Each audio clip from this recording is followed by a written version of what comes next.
Ocean Eyes was where it all started. Everything. I think within about a week it had 1,000 streams, which is not many now, but it was a lot then. Stuff was just changing really fast, and I'd never really seen anything like that. And it was alarming. I was like 13. I think it was my birthday was like the next month, and I just remember things were just like building around me, and I just was like, whoa, what is going on? My parents were super cautious about all of it, hesitant and kind of making sure that I felt comfortable in every step of the way. And I remember my mom being like, you don't have to do this. You don't have to do this. You can, at any time, you can get out of this, you know? My little excited, you know, determined, ambitious self wasn't gonna listen to anybody. Right after Ocean Eyes came out, I got injured in dance. Oh. There was like a very, very intense injury that just completely just took me out of all things dance, and that just shifted my whole life. Dance was really like the thing that I loved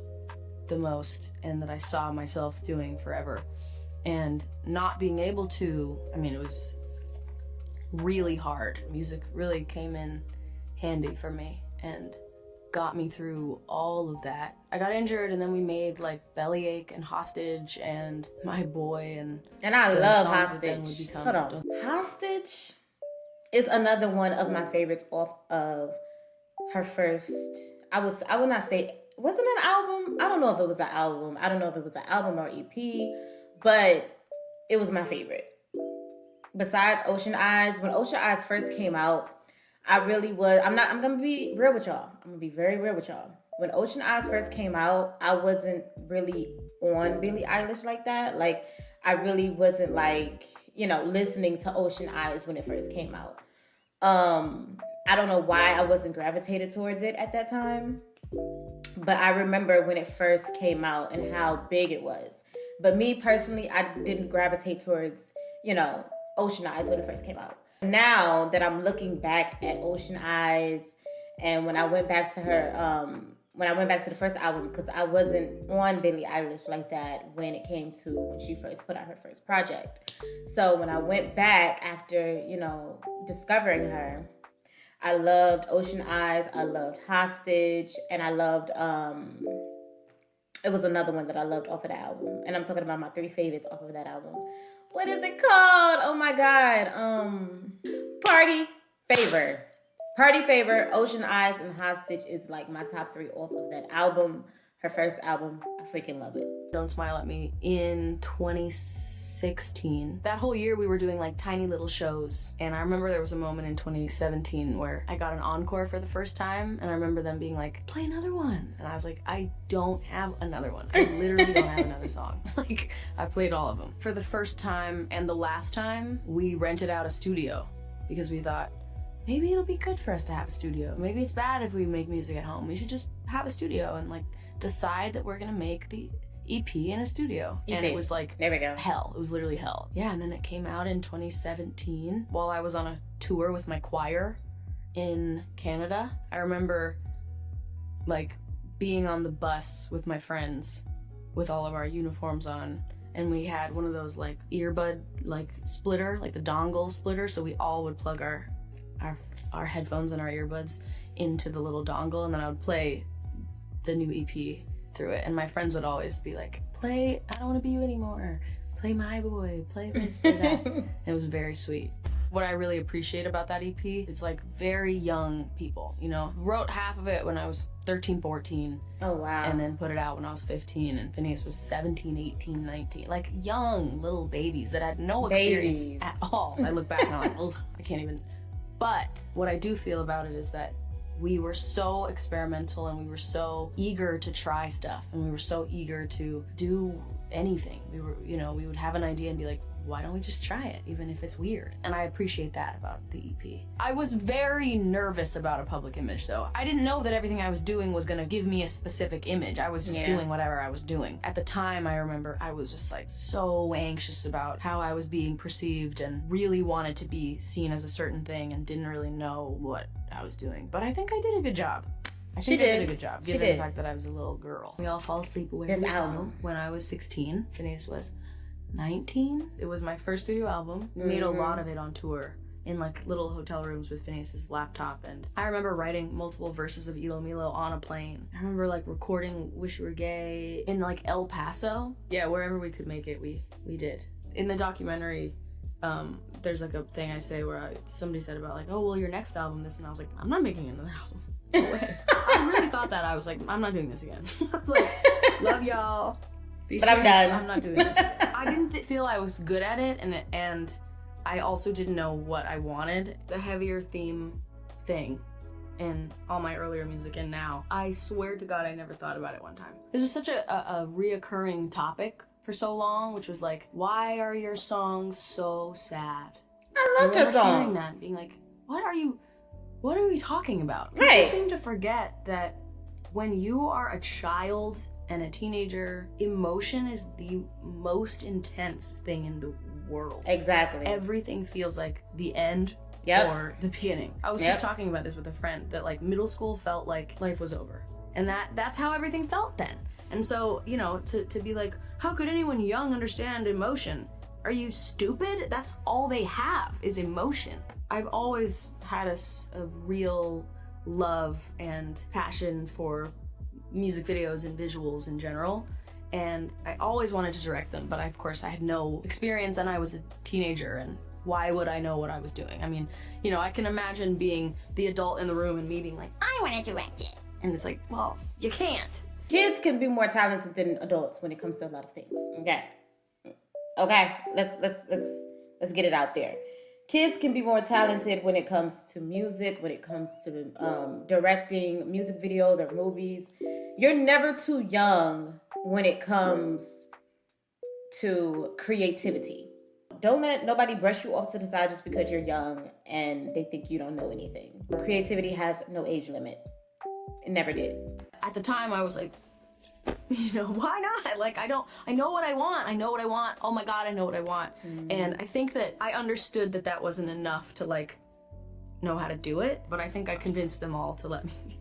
Like, I think I proved myself is really what I mean. Period. And the first music video that I fully directed was Zanny, then Everything I Wanted, and then basically everything after that. But it's a lot of work. When I first started, I was like, oh my God, I would love to do it for other people as well, other artists. The reaction to When We All Fall Asleep, Where Do We Go was so like surreal. And the response to Bad Guy, I mean, that changed my life. Like, Bad Guy completely changed my life. That's really what this whole interview should be about, is Bad Guy and its effect on my life. And then the awards, you know, the Grammys was like amazing. It was literally like the greatest thing that had ever happened to me, and I could not believe any second of it was real. That album really lives on for me. Like, that album completely changed my life, so special to me, and it's so pure to me, like it's so genuine to me. The older I get and the farther away that album is from me, I feel so even closer to it. When We All Fall Asleep, Where Do We Go? That is the album that I discovered Billie from. So I discovered her in 2019. But I heard about her. I did not discover her in 2019 because I heard about her when Ocean Eyes came out, because Ocean Eyes is big, okay? It was big. So I heard about her when Ocean Eyes came out. But I really got into her music when We All Fall Asleep, Where Do We Go album came out. And I was like, oh, I like this girl. I like her a lot. Like, this is the type of music that I really enjoy listening to. And this is the thing. I told you guys before that I love sad songs and very dark type songs sometimes. I know. I like dark, sad songs, and I like dark anime. Like, what is wrong with me, right? But I love it. I love it. And when I heard her, I was like, oh, yes, this is the type of music that I love listening to. And I finally have somebody else, an artist that I can listen to that does this type of music. And she's a female. Rest in peace, X. But when XXXTentacion was still alive, and Trippie Redd, and she was giving me that type of like feeling when it came to the music. But she was a girl, and she was a singer. She wasn't a rapper.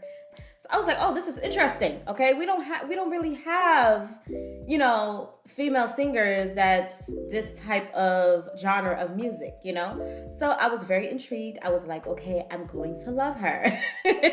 We were first making music. Phineas and I used to come up with little challenges to write songs. So we'd be like, let's try to write a song from the perspective of this person and this is happening and da da da. Like many times we would be like, let's pretend to write a James Bond theme song because that would be the coolest shit in the world. And we were such big fans of Bond, and especially for me, I loved Skyfall and just everything about that. I remember it was like at a certain age where it really like stuck with me for some reason, and that visual that is going on during the song in the movie, and I just thought it was the coolest thing you can do as an artist. So we would joke about it all the time, and it was never ever a reality. And then it came to reality. In 2019, Barbara Broccoli, who was working on the film, I remember hearing kind of about the fact that they were looking for someone and looking for a song, and I just remember just me and Phineas being like, whoa, like, please. And then it was just like many conversations and meetings, and we weren't sure at all. Like, we didn't think we were gonna get it, and it was also like so not in the bag at all. Like, it was very, very much,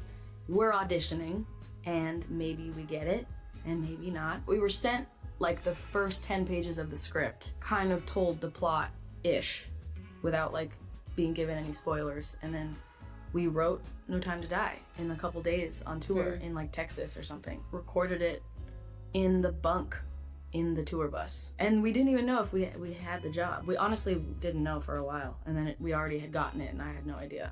Oh wow. Yeah, it was the coolest thing in the world. We felt like we made a good song, and we really wanted the part.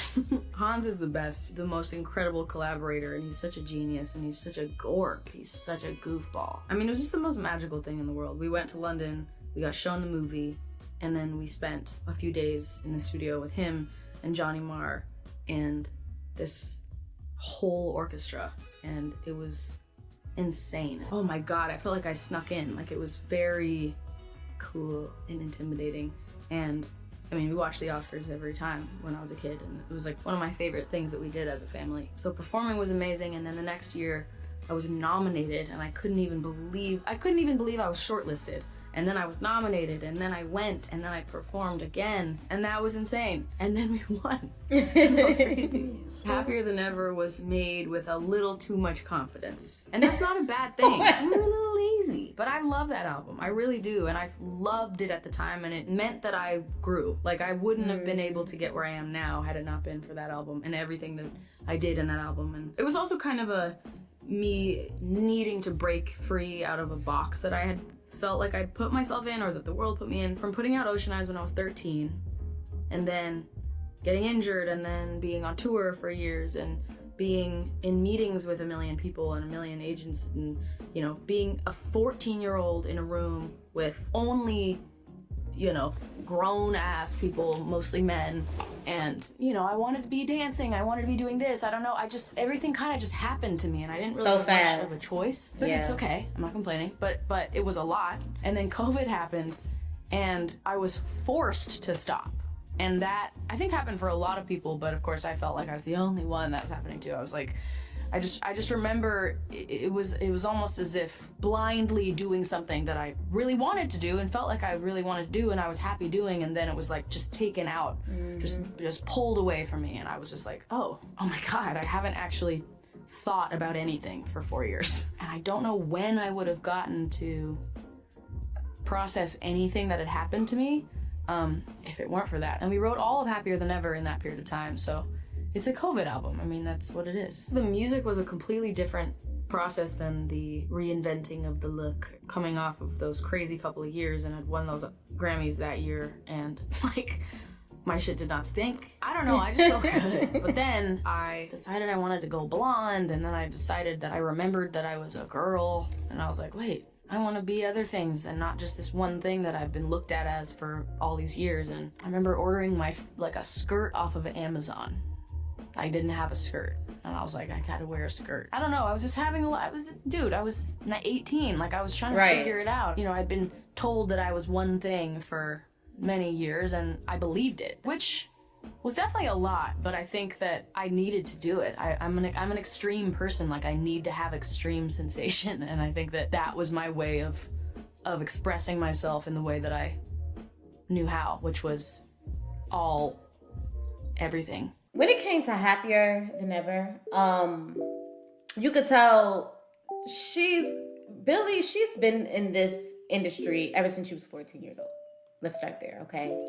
And she's going through phases in her life that all of us go through when we were kids.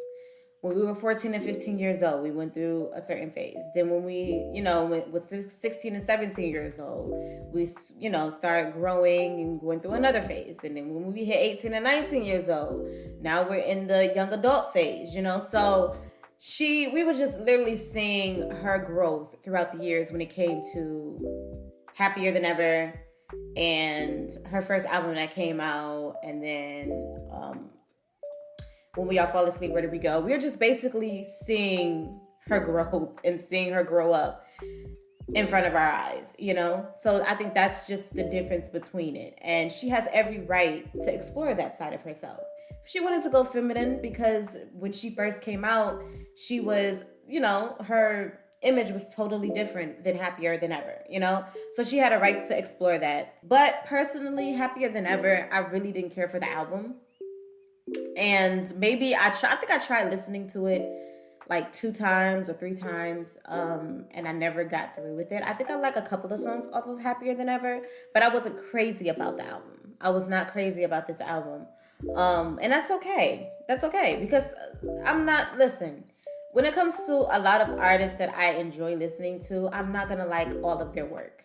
It just is what it is. But it was still a good body of work, and I still liked it a couple songs off the album, so. Oh my God. Things as a child? Swam. Liar, stupid, pig. What are you afraid of? Nothing. Are you afraid of death? No. Why? I think it was the day after I headlined Coachella. We were on some management call or something. I was talking to my managers, and I remember one of them being like, there's this opportunity, but you're not going to be available for it, so we're going to pass. Are you okay with that?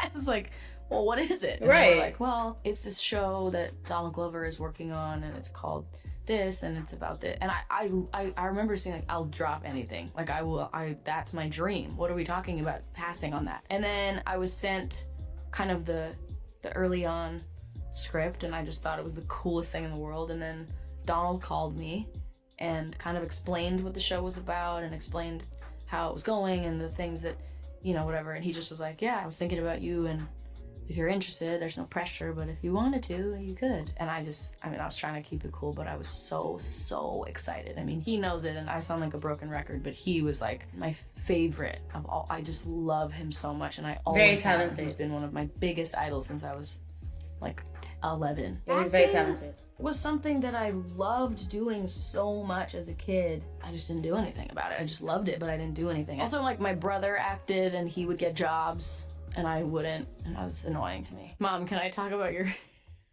Please! My mother wrote a movie about a family, and it was a mom and a dad and a son. She starred in it, and she cast her own son to play her son, and I was just kicked out, essentially. And by the way... My childhood bedroom, they took everything out of it and replaced it to be the bedroom in the movie. If she had had a daughter, she would have been happier. Right? Right? And so it would have meant a whole other thing. And I wasn't good, also, is the other part. So basically, I'm saying that was my villain origin story. Basically, the whole show is surrounding this character, Dre, which is Dominique Fishback, who is like filled to the brim, overflowing with talent. My episode is basically, she comes across this like sex cult. She doesn't know what the hell is going on or what it is. And it's kind of hard to tell. It's not very obvious, but that's kind of what's going on. And I'm like the leader of it. Yeah, we just like gaslight the shit out of her. I had so much fun. It was like truly like one of the best weeks of my life. She was also so amazing to work with, and so much of the scenes that we did was just the two of us, and that was really special. We shot in Atlanta, and also Donald was there the first day for the first scene that we filmed, and it was just so cool and scary. And they also like changed the script like 5 minutes before the scene, which was a lot, but I did it. I asked my mom if she would do my acting coaching for that show, and she is the reason that I did even a little bit of a good job. Like she is so good. I would love to do some more acting. I'm kind of like embarrassed to say that, but I would love to. Why? I love the song to death. Very different experience. I love the song to death, y'all. To death. It started off so casually. I remember Phineas just being like, would you ever like be interested in doing like the Barbie, like a song for the Barbie movie? And I remember like that sentence, I was like, what? Like, huh? And I had no idea what that was going to mean. And, you know, that could go either way. Like, what are we talking about? Barbie movie. Like, what does that even mean? And then I remember those paparazzi photos of Margot Robbie and Ryan Gosling came out of them shooting, and we were just, like, so excited about it. And then Phineas goes, hey, we're going to get on a FaceTime with Greta later. I was like, okay. I had, like, hadn't even really talked about it. And we got on the phone with her and Mark Ronson, basically just told us what they had done, and they were like, movie's basically done, this is what we have so far, and you know, this is what's going on, we really want you to see it, can we set up a time, like whatever. It was like so casual, and I didn't think it was gonna really happen. She set up a day for us to go to Warner Brothers, and the two of us went, and it was just like us in this empty theater and her literally 2 days away from giving birth. Oh, wow. And then a couple people from her team. She showed us the work in progress movie, which is basically completely done. She kept being like, it's not done, but it was amazing. It was so good. I was so nervous. I was like, how could this possibly be good? Because how could anyone make a movie like this that's good? And it was so, so amazing. I remember just like moments during the movie just looking at Phineas and being like, this is good. This is really good. And then went home, talked about it. And then the next day, we had a whole day of writer's block. It was a whole day of creating stuff and just not coming up with a single goddamn idea. And I was like, all right, well, I guess I'm gonna go, because this was a waste of a day. And then as I was like getting up to leave, Phineas was like, do you want to try to write a Barbie song before you go? And I was like, that's such a ridiculous, ambitious thing to do. Like, we can't even write any other song. Like, we're not gonna write a really good Barbie song right now. And he sat down at the piano and he immediately started playing those first chords. And I had the handheld mic, and I was sitting on the couch, and I just started,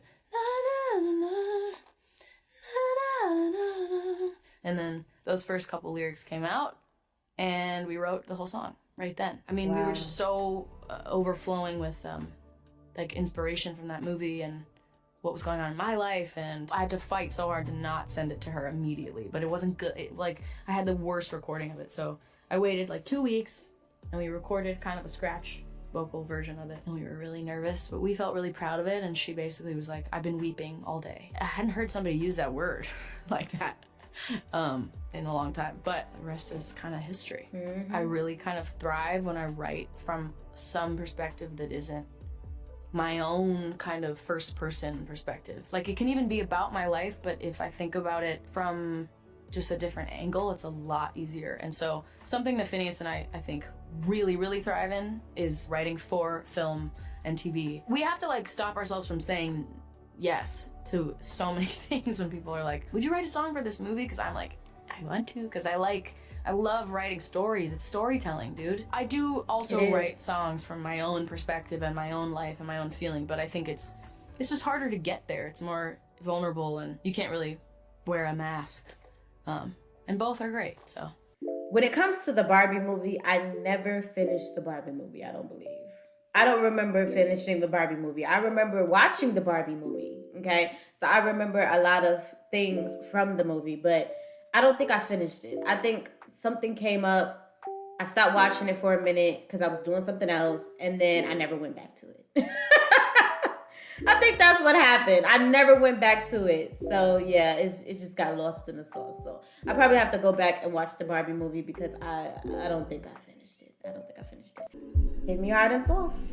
Never been more doubtful in our entire lives. Never one moment of like, wow, we did a really good job. Like, we loved what we were making, but we really were terrified. Also, Phineas and I, honestly, you know, when you're siblings, you go through like different periods of being on the same frequency. And this was a period where we were pretty out of sync. Not to put him, like, tell his business, but like, he was really not enjoying making music very much. And that was tough for me because I was the one that didn't enjoy making music for all those years. And I kind of finally was enjoying it. And then he would just be like, I would rather be doing anything else. Like, I want to be doing something else. Roles reversed. And I got it because that's how I used to feel. And it's, oh my God, I was so terrified. I was like, oh no. Phineas would remind me mostly. He'd be like, We don't have to put this out, you know. We can make it and not put it out. And I think that's important to remember, is that not everything you make has to be amazing and perfect, because I think part of the reason it felt so scary is the fact that we were so doing exactly what we wanted to do, and that can be really scary. Being yourself is terrifying. You feel like, oh, they're not gonna like me if I'm myself. They're not gonna, I have to kind of do this or like do this and then they'll like me. And you realize that it's just that you're avoiding the vulnerability of being seen and being known. And I think that this album is like a really good representation of that. And when I think about it, it's really good kind of juxtaposition of like my life, my friendships and my relationships, and how I've been trying to really make an effort in being exactly who I am. I kind of been saying this for years, but never really doing it, which is like trusting my gut and like listening to my body. And it turns out that if you do what you want, and if you are yourself, people actually like you more. It's really hard to accept that, and it's scary and it's vulnerable, and it means that you can have experiences that are more hurtful because it's actually you, but there's more pros than there are cons. I think I'm proud of myself, man. It's hard to process this kind of thing when it's you. It's really hard to see it and see it objectively and know what it looks like to other people because you have your own experience of it. I mean, when I think about my life, I get to do the coolest shit in the world. And I didn't see it for so long, and there's so many times that I really did not want my life. And honestly, I feel like for the first time, maybe, I've experienced so much joy. When you actually look at the timeline, she accomplished so much in so little time. When I first listened to Hit Me Hard Then Soft, I was like, okay, I might not like this project. Okay, I'm just being real. I was like, I might not care for this project. But then songs grew on me. When they grew on me, I was like, oh yeah. This project is lit. This project is lit. But yeah, that's about it, guys. I hope you guys enjoyed this video. Leave your comments down below and let me know, what was your favorite era of Billie's so far? Was it, you know, her first album? Was it her second album? Or was it her third album? Leave your comments down below. But anyway, guys, thank you guys so much for coming through. If you want to see more of me, okay, I have 2 other channels. My gaming channel, my couples channel, which is going to be in the description and in the comments down below. But anyway, guys, that is about it. I hope everybody have an amazing Friday and an amazing weekend. And remember, don't worry about failure. You only have to be right once. Peace. Kinetics with the funkin' plug.